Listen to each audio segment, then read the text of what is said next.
What's that whisper? It's your soul trying to speak to you.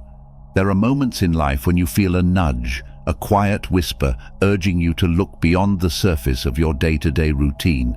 It's subtle, often easy to ignore, but persistent enough to come back again and again, trying to get your attention. You may feel it when you're walking down a quiet street, when a familiar song hits you differently, or in those late-night hours when your thoughts are louder than the world around you. And whether you realize it or not, your soul has been waiting patiently for you to listen.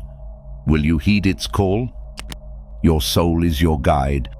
Your soul doesn't scream for attention, it doesn't demand to be heard. Instead, it gently guides you through the chaos, hoping that one day you'll slow down enough to notice its voice. But the world is loud, distractions are everywhere, pulling you in 1,000 different directions, and it becomes all too easy to dismiss that inner voice as just another fleeting thought. Here's the truth, though. Your soul holds the answers you've been searching for. It knows your deepest desires, your highest potential, and the path that will lead you to true fulfillment. The challenge? Learning how to hear it in the first place. Think about it. From a young age, we're taught to look outside of ourselves for answers. We're told that success is found in achievement, in the validation of others, and in the security of following the path that's been laid out before us. But what if that's not the whole picture? What if the real journey, the one that leads to peace, joy, and purpose, is an inward one? This is where the ancient teachings, philosophies, and even modern spiritual practices come into play. Many of them point to one common truth. The answers lie within, and the way to access them is through stillness, intention, and a willingness to listen. Take the Taoist practice of Wu Wei, which translates to non-action or effortless action. On the surface, it may seem like a passive approach to life, but in reality, it's about aligning yourself with the natural flow of the universe. When you practice Wu Wei, you're not forcing outcomes or rushing to control every aspect of your life. Instead, you're listening to your soul's wisdom and moving in harmony with what feels right. It's about knowing when to act and when to let go. Trusting that your soul will guide you toward the right path without the need for constant striving. But how do you hear that guidance? How do you distinguish the voice of your soul from the noise of the world and the chatter of your mind? This is where the real work begins, and it's not always easy. Have you ignored your soul? The first step is recognizing the ways in which you may have silenced your soul over the years. Maybe you've ignored it in favor of practicality. Maybe you've pushed it aside because it didn't align with what was expected of you. Or maybe you've been so busy that you haven't given it the space to speak at all. Whatever the case, it's never too late to start listening. There's an ancient Zen proverb that says, "You should sit in meditation for 20 minutes every day, unless you're too busy. Then you should sit for an hour." This isn't about forcing yourself into a rigid practice. It's about creating space for your soul to be heard. When you slow down, when you allow yourself to sit in stillness, something magical happens. The noise starts to fade, the mental clutter begins to clear, and in that quiet, you can start to hear the whispers of your soul. It doesn't happen all at once, and it's not always easy to trust what comes through. But the more you practice, the clearer it becomes. Know that the distractions are relentless. They pull, tug, and scream for attention, drowning out the one voice that matters the most. Silence the distractions. It's not your mind racing through the endless to-do lists or the echo of yesterday's worries, but something much deeper. Distractions are like invisible chains, pulling you away from the things that truly matter. You might not even realize it, but they creep into your life every day, chipping away at your peace, your focus, and most importantly, your connection to your own soul. Think about it for a moment. How many times have you felt a deep, inner need to slow down, to listen to what's inside, only to get swept up in something trivial, an endless scroll on your phone, an email that could have waited, or a flood of thoughts that spiral out of control? This is the reality we live in.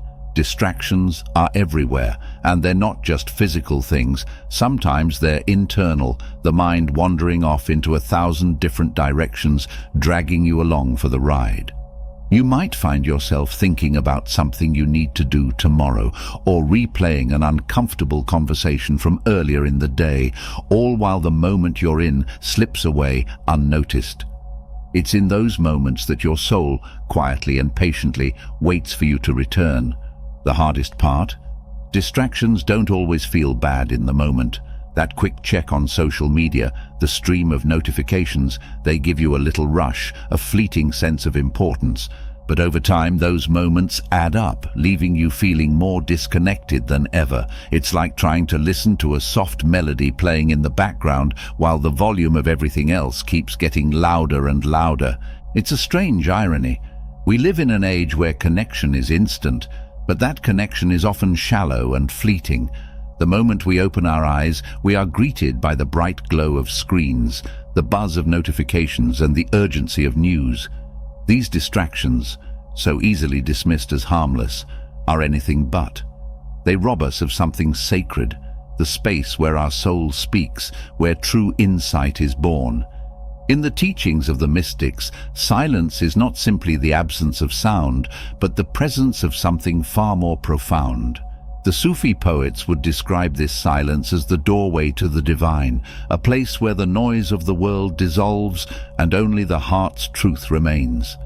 Similarly, Lao Tzu wrote, "Silence is a source of great strength." What is this strength? It is the strength of knowing oneself, of hearing the inner call without interference. But how, in a world so loud, do we create this silence? The answer lies in the intention. Intention is the subtle force that shapes our experiences. Just as a seed planted with care will grow in its own time, so too will your ability to silence distractions grow with deliberate practice. This isn't about escaping the world or shutting out its noise completely. Instead, it's about learning to navigate the distractions, recognizing them for what they are, fleeting and impermanent, while seeking something far more lasting. Imagine for a moment a calm lake at dawn. The surface is smooth and undisturbed, reflecting the rising sun in perfect clarity. This lake is like your soul, naturally still, naturally peaceful. But what happens when you throw a pebble into the water? Ripples spread, disturbing the stillness and distorting the reflection. This is what distractions do to us. They scatter our thoughts and our energy, creating ripples in our consciousness. The more pebbles we allow, the harder it becomes to see the reflection clearly. But there's a secret here, one the lake teaches us if we're willing to listen. The ripples don't last. They fade, and the water returns to its natural state of stillness. And so can you. Your soul has not forgotten its stillness, its peace. Beneath the distractions, it waits, ready to reflect the truth back to you the moment the surface calms. In many spiritual traditions, the journey inward is seen as a return to this stillness. In yoga, the concept of pratyahara, the withdrawal of the senses, encourages us to step back from external distractions and turn our attention inward. This doesn't mean we become numb to the world, but rather we choose what deserves our focus. In the Christian tradition, there's the story of Jesus retreating to the desert for 40 days, during which he sought solitude and reflection. The desert is symbolic of silence, a place free from distractions, where one can hear not just the whispers of the divine, but the quiet voice of their own soul. The distractions we face today may not be physical deserts or loud crowds, but they are no less intrusive. They are the pings of emails, the scroll of social media, and the constant rush of tasks we think we have to complete. And yet, just like Jesus in the desert or the yogi in meditation, we too can find our sacred silence. It's not about escaping the world, but creating pockets of stillness within it. The first step is awareness, noticing the distractions, not fighting them, but recognizing them for what they are. Eckhart Tolle, in his teachings, often speaks about becoming the observer of your thoughts, rather than getting lost in them. In the same way, we can become observers of our distractions. When you catch yourself reaching for your phone out of habit, pause. When you find your mind drifting into worry or anxiety, pause.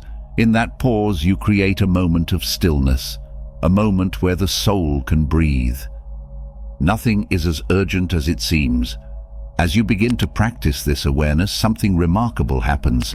The distractions don't disappear, but their grip on you weakens. You begin to realize that they are not as urgent as they seem. The constant notifications, the noise, they are background static to the deeper melody your soul wants you to hear. And once you start hearing it, even faintly, you'll crave more. This is where the journey truly begins. With each moment of stillness, you peel back a layer of distraction. You create space for something more authentic to emerge. In the Taoist practice, this is often described as the reversal of the light, turning the focus from the external world inward. When we reverse this light, we illuminate parts of ourselves that have been hidden beneath the surface noise. We begin to see clearly, not through the distorted lens of distractions, but through the clarity of our own inner wisdom. You might wonder, what will you hear when the distractions fall away? What will your soul say when it finally has the space to speak? The truth is, no one else can answer that for you. The voice of your soul is as unique as your fingerprint, as personal as your heartbeat. But one thing is certain, it will speak of what you truly need. It will guide you toward your purpose, your joy, and your peace. But be careful, for the voice you hear might not be as comforting as you expect. In fact, you might be surprised to discover that some of the messages your soul has for you can be very uncomfortable. The soul isn't always comforting. It might tell you that the job you've been working so hard to succeed in isn't aligned with your true purpose. It might reveal that a relationship you've been holding on to is no longer serving your growth. These realizations can be difficult to face, but they are necessary for your evolution. Your soul isn't concerned with keeping you comfortable. It's concerned with guiding you toward your highest potential. In African spirituality, particularly among the Yoruba, there is a belief in the concept of Ori, which can be translated as your personal deity or inner head. It's the part of you that knows your destiny and is constantly steering you toward it. When you honor your Ori, you're listening to your soul's wisdom and aligning yourself with the path you are meant to walk. Ignoring your Ori, on the other hand, leads to a life of confusion, stagnation, and unfulfilled potential. In Yoruba tradition, honoring and connecting with your Ori is believed to be important for aligning with your spiritual path. Similarly, in Eastern traditions like Hinduism and Buddhism, the concept of the Atman, or true self, speaks to this inner guidance. The Atman is your innermost essence, the part of you that is eternal and unchanging beyond the physical body and the mind. In these teachings, the ultimate goal is to realize the Atman and to live in alignment with it, freeing yourself from the distractions and illusions of the material world. When you listen to your soul, you are essentially tuning into your Atman, allowing it to lead you toward a life of purpose, peace, and fulfillment. The question then is, how do you honor this voice? How do you reconnect with something so subtle, so easily drowned out by the world? Honor your soul's voice. There's a subtle, undeniable truth we often overlook. Your soul is always speaking. It has been whispering since the day you took your first breath, guiding you, nudging you toward your path. But in the whirlwind of life, we forget how to listen.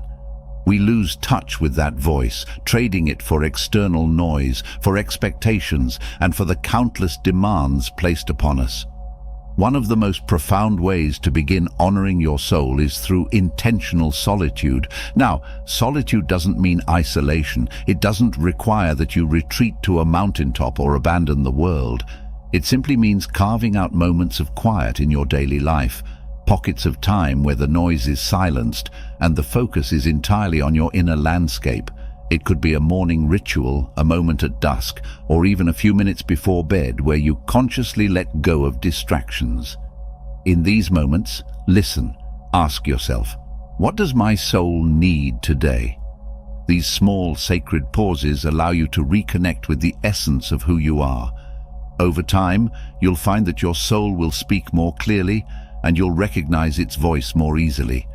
It's not always in words. Sometimes it's a feeling, a pull in a certain direction, or a deep knowing that resonates within you. And when you feel that pull, you must act on it. This is the essence of honoring your soul, trusting that quiet voice and following it, even when it feels uncertain or uncomfortable. Concrete actions help solidify this practice. Consider making time for a soul-nourishing activity each day. What speaks to your inner self? It might be as simple as taking a walk in nature, journaling your deepest thoughts, or sitting in meditation. These are not just self-care practices, they are acts of devotion to your soul. Each time you engage in them, you're telling yourself, "I'm listening, I value what you have to say." Take journaling, for example. Writing allows you to translate the intangible whispers of your soul into something concrete, something you can revisit. But instead of approaching it as a to-do, let it be a flowing conversation. Sit on a blank page and ask yourself, what do I feel in this moment? Don't censor yourself, don't overthink, just let the words pour out. This is the soul's language, raw and unfiltered, guiding you to insights you may not have realized were within you. Similarly, movement can be a profound way to honor your soul. Our bodies hold emotions, memories, and unspoken truths. When you move, whether through dance, yoga, or even a simple stretch, you allow these truths to surface. You create a dialogue between the body and soul, one where both are heard and honored. There is no right or wrong way to move. The key is to be present and attuned to what your body is expressing at that moment. As you listen to your body, you're also tuning into the voice of your soul, for the two are deeply intertwined. Another practice that can deepen your connection to the soul is creating space for reflection. In ancient wisdom traditions, reflection was seen as essential for growth. The Buddhists often speak of vipassana, the practice of insight meditation, where the goal is to observe without judgment. When you reflect, you're not just thinking about your life, but allowing the deeper currents of your being to rise to the surface. This might mean sitting in stillness after a long day, asking yourself, what did I learn today, or how did I honor my truth? Through this reflection, you begin to see patterns, desires, and truths that your soul has been communicating all along. And speaking of which, how about mastering the art of saying no? This is one of the most challenging yet necessary actions to honor your soul. Remember that the world is full of distractions, opportunities, obligations, and invitations that pull you away from yourself. But not every opportunity is meant for you. Not every obligation is aligned with your path. To honor your soul, you must discern between what serves your highest good and what leads you away from it. This means having the courage to say no to things that drain you, even if they seem important on the surface. By protecting your energy, you're creating more room to listen to and act on the things that truly matter. At times, you may feel a deep resistance to your soul's voice. It may ask you to step outside of your comfort zone, to make choices that others don't understand. This is where faith comes in. Honoring your soul often means trusting in things you cannot yet see, believing that the path will reveal itself as you walk it. The great philosopher Rumi once wrote, "Let yourself be silently drawn by the strange pull of what you really love. It will not lead you astray." That strange pull is your soul, guiding you toward your purpose, even if the way forward feels uncertain. Trust the process. Just as a river knows its way to the sea, your soul knows the way to your deepest truth. But to follow it, you must be willing to surrender, to let go of the need to control every outcome, and instead allow the path to unfold naturally. This doesn't mean you sit back and wait for life to happen. Rather, it means moving in alignment with your soul's guidance, even when it doesn't make sense to the logical mind. Honoring your soul is not a one-time event. It's a lifelong practice, one that deepens as you continue to trust, to listen, and act. Each moment you choose to honor your soul's voice, you step closer to living a life that is authentic, fulfilling, and true to who you are. This is the gift of listening. This is the power of honoring the voice within. I hope you enjoyed the video. If you did, feel free to leave a like and subscribe to the channel. Thanks for watching.